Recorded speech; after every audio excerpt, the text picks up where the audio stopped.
세종 2년 예조판서 허조가 세종에게 이렇게 말했습니다. 근래 들어 아랫사람이 윗사람을 업신여겨 함부로 하는 일이 자주 있습니다. 이런 풍조를 가만두어서는 안 됩니다. 이런 폐단으로 임금이라도 신하를 들 수 없게 되고 아비라도 자식을 거느릴 수 없는 지경에 이를 것입니다. 허조는 나라에서 일륜이 있고 임금과 신하의 위아래와 같이 모든 것에 위계질서가 서야 한다는 입장이었습니다. 그래서 위계질서를 세워야 한다고 주장한 것이죠. 그러면서 허조는 두 가지 방안을 제시했는데요. 이제부터 종이 만일 상전을 고발하면 받지도 말고 그대로 목을 베소서. 또한 고을의 수령과 감사를 아랫사람인 아전이나 백성이 고발했는데 사실이 아니라면 더 중하게 벌해야 합니다. 설사 고발 내용이 사실이라 하더라도 종사에 안위에 관한 것이나 불법적인 살인이 아니라면 죄를 묻지 마소서. 실록에 기록된 허조의 말대로라면 앞으로는 지방관리의 하급자가 상급자를 고발하지 못하고 백성들은 지방관리들을 고소하는 것 자체를 막아야 한다는 내용입니다. 과거 고려부터 하급자의 고발 문제가 있었지만 이를 애초에 금지한다는 법제화가 이루어진 것이죠. 지금부터 만약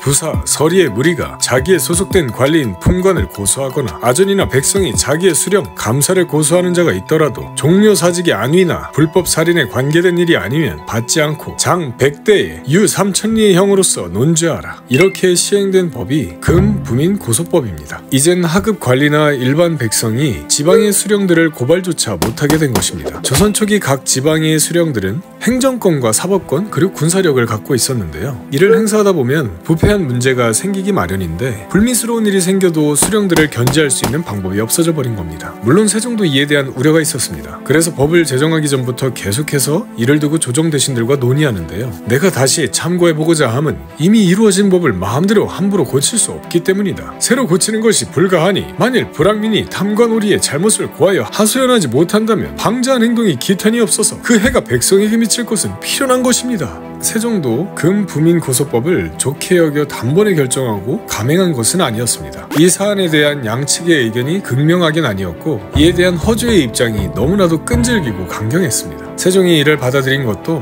허조가 상왕 태종을 찾아가 땅에 머리를 찍기도 하고 눈물로 호소한 것이 태종의 지지를 얻어서 시행명령을 받게 된 것입니다. 고인물은 썩기 마련이라 고소금지법의 울타리 안에서 수령들의 부패 문제가 계속되었습니다. 결국 수령들의 불법 문제에 대한 논의가 불가피하게 되었죠. 지봉상군사 민수산이 탐호하여 법을 범하였습니다.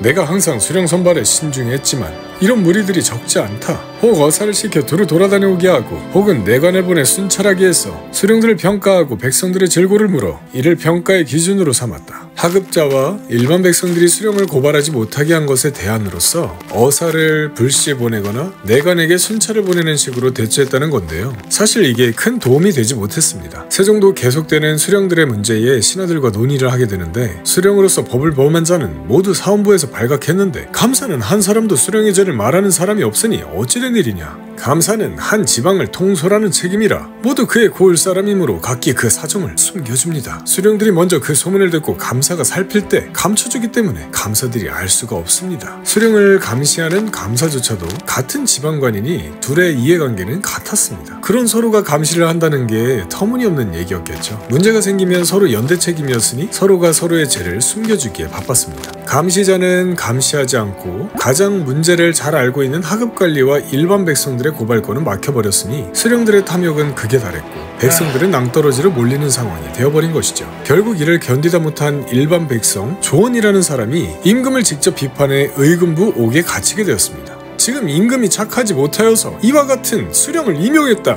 수령들에 대한 견책이 제대로 이루어지지 않고 횡포가 심해지니 백성들도 점점 격화되는 양상을 보인 것이죠. 요사이 간혹 상민 가운데 수령을 구타하는 자가 있고 혹은 영리가 조신을 능욕하는 자도 있어서 놀랍습니다. 분수를 범하고 풍속을 어지럽히는 무리를 실로 다 거론할 수 없습니다. 김희호정은 이런 상황을 더욱 강하게 처벌해야 한다고 주장했습니다. 지금부터 윗사람을 업신여기는 죄를 범한 자가 있으며 죄의 등급을 가중하여 엄중하게 처벌하소서. 이미 법조문이 있으니 단죄하는 자가 임시 가감하면 되는 것이다. 이는 다시 의논하여 시행하는 것이 좋겠다. 세종은 갈수록 이 법에 문제가 있다는 것을 확인했습니다. 갈수록 백성들이 임금을 직접적으로 욕한다는 민심을 느낄 정도로 끌어오른 상황이었죠. 수령들이 지방에서 절대적인 권력을 휘두르며 부모를 욕보이거나 맘대로 노동력을 착취하고 백성들의 토지를 빼앗는 경우에도 백성들은 고발을 할 수 없었습니다. 이 법이 사대부에게 유리하게 편향된 법이었던 셈입니다. 이런 일들을 고수할 수 없게 하는 것은 실로 원통한 것을 억누르는 것이다. 그러니 백성에게 수령은 크고 작은 분순이 있지만 군신의 의리가 있겠는가? 세종은 금부민 고소법을 수정하기 위해 조정에서 의논했습니다. 하지만 이 법을 시행할 때 기축이 되었던 허조는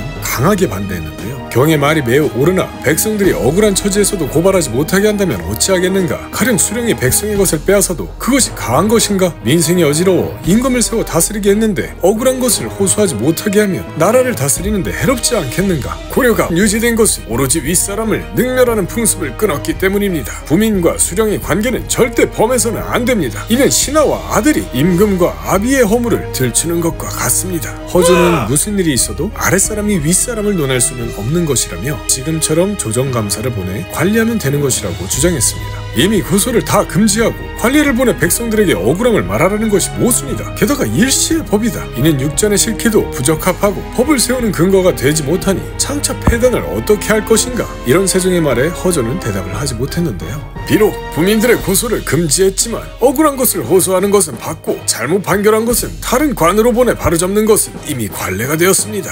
자기의 억울함을 호소하는 것도 받지 못하게 하는 논의는 내 마음에 합당치 못하다. 세종은 허조를 내보내고 지신사 안숭선에게 물었습니다. 허조의 말이 어떠한가? 사람이 스스로 말을 다하지 못하면 백성과 임금이 더불어 그 공을 이룰 수 없습니다. 아랫사람들의 말이 위로 전달되지 못하면 나라를 다스리는 채통이 심히 어그러집니다. 안숭선의 말을 듣고 생각을 정리한 세종은 상정소의 금부민금지법 개정에 대한 문제를 논의토록 명했습니다. 그리고 집현전에 수령을 고소하는 법에 대한 선례가 있는지 법전을 찾아보라고 명령했죠. 그리고 집현전에서는 수령을 고소할 수 있는 옛 법전이 있다고 세종에게 보고했습니다. 지정 조격의 중통을 살펴보니 황제의 명령에 남의 죄를 고하는 자는 모두 연원을 명확하게 적고 사실을 지적하여 진술하되 의심스러우면 하지 못하게 하고 무고한 자는 반좌제에 걸린다고 했습니다. 지정조격은 중국 원나라에서 만든 법률로 고려에서도 시행되었던 법률입니다. 만일 자신이 속한 관아의 수령을 고소할 때는 곧바로 그 상사에게 가서 고소하는 것을 허락하였습니다. 또 만일 정당하게 여러 번 고소했는데도 심리하지 않거나 판결이 공정하지 못하면 상사에 나아가 고소할 수 있다고 되어 있습니다.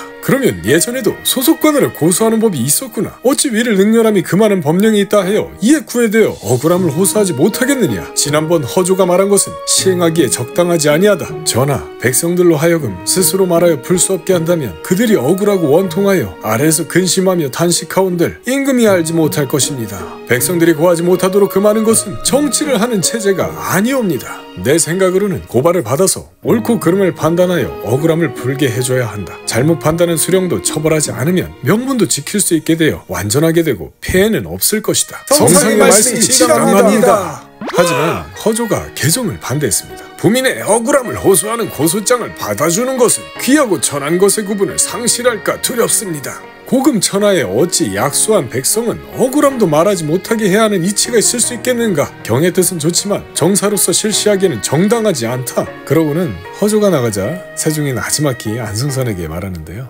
허조는 고집불통이야. 다음날 세종은 형조의 전지에 부민고소금지법 개정을 명했습니다. 생각하건대 만약 자기의 억울함을 호소하는 고소를 받지 않는다면 이를 풀 수 없어서 생기는 악영향이 크다. 지금부터는 자기의 억울함을 호소하는 고소를 받아서 바른대로 판결할 것이다. 하지만 관리의 오판을 처벌하지 않으므로 좀비의 분수를 보존하게 하라. 이렇게 부민고소금지법이 개정되었습니다. 비록 현대의 관점에서는 불법 행위를 저지른 수령을 처벌하지 않겠다는 말이 굉장히 불합리하게 들릴 수밖에 없죠. 하지만 신분제 사회였던 당시 조선이라는 것을 감안하고 볼 때 하급관리와 백성들을 괴롭히던 사대부 중심의 법이 개정되었던 순간이었습니다.